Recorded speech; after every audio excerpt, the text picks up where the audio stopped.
Shalom, selamat Paskah bagi kita semua.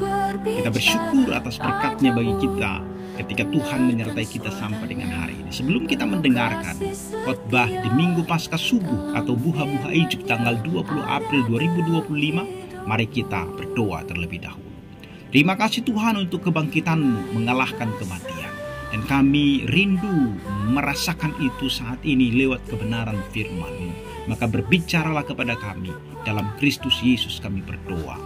Amin. Firman Tuhan dari Matius pasal 28 ayat 1-10. Demikian bunyinya.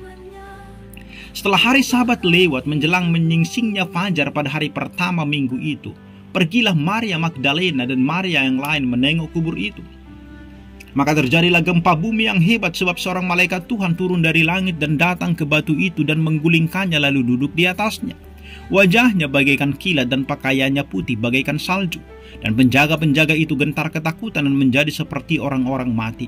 Akan tetapi malaikat itu berkata kepada perempuan-perempuan itu, "Janganlah kamu takut, sebab aku tahu kamu mencari Yesus yang disalibkan itu. Ia tidak ada di sini, sebab ia telah bangkit sama seperti yang telah dikatakannya. Mari lihatlah tempat ia berbaring, dan segeralah pergi dan katakanlah kepada murid-muridnya bahwa ia telah bangkit dari antara orang mati. Yang mendahului kamu ke Galilea, di sana kamu akan melihat dia. Sesungguhnya aku telah mengatakannya kepadamu." Mereka segera pergi dari kubur itu dengan takut dan dengan sukacita yang besar dan berlari cepat-cepat untuk memberitahukannya kepada murid-murid Yesus. Tiba-tiba Yesus berjumpa dengan mereka dan berkata, "Salam bagimu." Mereka mendekatinya dan memeluk kakinya serta menyembahnya. Maka kata Yesus kepada mereka, "Jangan takut, pergi dan katakanlah kepada saudara-saudaraku supaya mereka pergi ke Galilea dan di sanalah mereka akan melihat aku." Demikian firman Tuhan. Sekali lagi saya mengucapkan selamat Paskah bagi kita semua. Bapak Ibu Saudara, di dalam perikop ini kita membaca bahwa pagi itu masih gelap, hari baru saja dimulai. Tetapi suasana hati Maria Magdalena dan Maria yang lain masih diliputi kabut duka.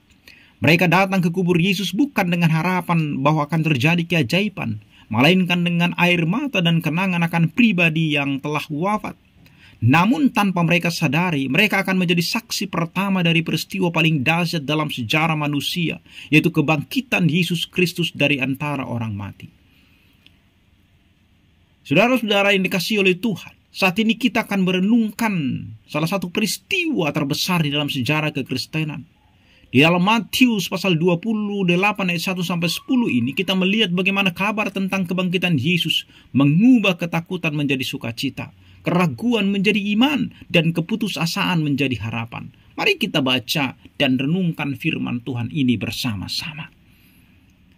Paling tidak kita akan belajar 3 hal dari sini. Yang pertama adalah kebangkitan Yesus mengalahkan ketakutan sebab kematian bukanlah akhir. Ayat yang pertama sampai dengan ayat yang kelima. Perempuan-perempuan itu datang ke kubur Yesus dengan hati yang penuh duka. Mereka tidak mengharapkan suatu keajaiban. Dan mereka sebenarnya datang hanya ingin melihat dan mungkin merawat jenazah Yesus. Namun apa yang mereka saksikan sungguh mengejutkan. Sebuah gempa bumi yang dahsyat. Malaikat turun dari sorga dan menggulingkan batu dari pintu kubur. Para penjaga yang gagah menjadi seperti orang mati karena ketakutan. Tetapi malaikat berkata kepada perempuan-perempuan itu, "Jangan takut." Kehadiran malaikat dan gempa bumi menunjukkan bahwa Allah sendiri sedang bertindak dalam sejarah. Tuhan tidak diam. Ia hadir bahkan dalam situasi yang tampaknya gelap dan tanpa harapan. Kubur kosong bukanlah hasil rekayasa manusia, tetapi intervensi ilahi. Sesungguhnya kita pun sering datang ke kubur dalam hidup kita. Situasi di mana harapan tampak telah mati. Entah itu kegagalan, kehilangan, atau dosa masa lalu. Kita merasa seperti hidup kita berakhir. Tapi kebangkitan Yesus mengingatkan kita bahwa Allah sanggup menggulingkan batu-batu yang menghalangi harapan kita. Tidak ada situasi yang terlalu gelap dan bagi terangnya. Kematian bukanlah akhir bagi orang percaya dalam Kristus. Bahkan kematian pun sesungguhnya telah ditaklukkan. Itu sebabnya Paulus mengatakan di dalam kitab Korintus, "Hai maut, di manakah sengatmu? Hai maut, di manakah kemenanganmu? Sesungguhnya kuasa maut itu telah dihancurkan lewat kebangkitan Kristus mengalahkan kematian itu." Karena dia bangkit daripada kubur dari kematian itu. Saudara-saudara, Kebangkitan Yesus adalah bukti bahwa kuasa Allah sesungguhnya jauh lebih besar daripada kematian dan dosa, dan dari segala ketakutan kita. Apa yang kita takuti hari ini? Kegagalan, penyakit, masa depan yang tidak pasti, atau kematiankah yang kita takuti? Sesungguhnya bahwa semua itu tidak akan dapat mengalahkan kuasa Kristus yang telah bangkit. Oleh karena itu, percayalah kepada Yesus yang sudah bangkit dari kematian dan mengalahkan kematian itu. Yang kedua, kebangkitan Yesus memberikan harapan yang baru. Ayat 6 sampai dengan 7. Kita baca di sana, malaikat menyampaikan kabar luar biasa. Malaikat itu berkata, ia tidak ada di sini, ia telah bangkit. Kubur kosong adalah tanda bahwa kematian bukan akhir, tetapi awal dari kehidupan baru. Yesus telah menepati janjinya, dan ia memberikan harapan kepada kita semua. Namun perhatikan bahwa kebangkitan itu tidak datang sebagai kejutan total. Malaikat menegaskan sama seperti yang telah difirmankannya. Ini bukan sekedar keajaiban dadakan, ini adalah penggenapan janji. Yesus sudah berkali-kali mengatakan kepada para murid bahwa ia akan bangkit pada hari ketiga. Kebangkitan Kristus adalah bukti bahwa setiap firman-Nya dapat dipercaya. Ia tidak sekedar menjanjikan kehidupan kekal, ia membuktikan bahwa kuasa atas kematian memang ada di dalam tangan-Nya. Bapak Ibu Saudara, dalam dunia yang penuh ketidakpastian, ada begitu banyak janji palsu, tetapi kita punya dasar yang kokoh, yaitu firman Tuhan. Jika Kristus dapat menggenapi janji yang tampaknya mustahil, yaitu bangkit dari kematian, maka kita pun dapat percaya janji-janjinya yang lain, bahwa ia akan menyertai kita, bahwa ia akan mengampuni kita, bahwa ia akan menguatkan kita, bahwa suatu hari ia akan datang kembali membawa kita orang-orang percaya ke sorga. Dalam hidup ini kita sering menghadapi kubur kita sendiri, situasi yang tampak tanpa harapan. Namun kebangkitan Yesus sesungguhnya mengingatkan kita bahwa bersama dengan Kristus selalu ada harapan. Ia hidup, dan karena ia hidup, kita pun dapat hidup dalam kemenangan. Pertanyaannya adalah, apakah kita sudah sungguh hidup berdasarkan firman Tuhan? Apakah kita hanya mendengarnya tanpa percaya? Apakah kita hari ini sudah percaya akan kebangkitan Kristus itu?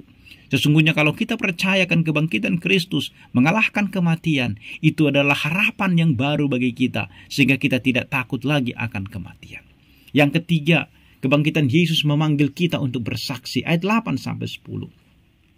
Setelah mendengar kabar dari malaikat, perempuan-perempuan itu pergi dengan takut bersampur sukacita untuk memberitahu murid-murid. Di tengah perjalanan, Yesus sendiri datang menjumpai mereka dan menguatkan mereka dengan kata-kata, jangan takut. Iman Kristen bukan soal memahami doktrin kebangkitan, tetapi soal mengalami perjumpaan dengan Yesus yang hidup. Itu bukan hanya figur sejarah. Ia hidup dan dapat dijumpai dalam doa dan firman dan dalam persekutuan. Dalam dunia yang penuh ketakutan, ketakutan akan masa depan, ketakutan akan kegagalan, ketakutan akan kematian, Yesus berkata kepada kita, jangan takut. Apakah kita sungguh-sungguh menyembah Yesus dari hati kita? Apakah kita sungguh-sungguh percaya akan janjinya? Apakah kita telah mengalami kehadirannya di dalam hidup kita? Kemudian Yesus mengatakan, pergi dan katakanlah kepada saudara-saudaraku supaya mereka pergi ke Galilea, dan di sanalah mereka akan melihat aku. Lalu mereka menyembah Dia dan menerima tugas untuk menyampaikan kabar baik itu. Saudara-saudara, kebangkitan Yesus bukan hanya untuk kita nikmati sendiri, tetapi untuk kita bagikan kepada orang lain. Sama seperti para perempuan itu disuruh membagikannya kepada murid-murid yang lain, supaya sukacita yang lain juga bisa penuh. Kita dipanggil untuk menjadi saksinya, membawa kabar sukacita kepada dunia yang penuh ketakutan dan keputusasaan. Oleh karena itu, Bapak Ibu Saudara, mari menghadapi ketakutan dengan iman. Apapun yang membuat Anda takut hari ini, ingatlah bahwa Yesus telah bangkit dan Ia bersama-sama dengan Anda. Serahkanlah ketakutan Anda kepadanya di dalam doa. Yang kedua, pegang harapan dalam segala situasi. Ketika hidup terasa seperti kubur yang kosong dan dingin, percayalah bahwa Yesus dapat membawa kehidupan yang baru. Oleh karena itu, carilah wajahnya dalam firman dan doa. Dan yang ketiga, jadilah saksi kebangkitannya. Bagikan kabar hari ini kepada keluarga, teman, atau siapa saja yang membutuhkan pengharapan. Hidup Anda adalah kesaksian tentang kuasa Kristus yang hidup. Sebagai penutup, saudara-saudara, kebangkitan Yesus adalah dasar iman kita. Ia telah mengalahkan kematian, memberikan harapan, dan memanggil kita untuk hidup bagi kemuliaan-Nya. Mari kita tinggalkan kubur kita. ketakutan, dosa, dan keputusasaan, dan melangkah dalam sukacita kebangkitannya. Seperti yang Yesus katakan, jangan takut bahwa Ia hidup, dan karena Ia hidup, kita pun hidup. Amin, kita berdoa. Terima kasih Tuhan untuk kebangkitan-Mu mengalahkan kematian, sehingga kami memperoleh hidup yang baru di dalam Engkau. Terpujilah Engkau, dalam Kristus Yesus kami berdoa. Amin.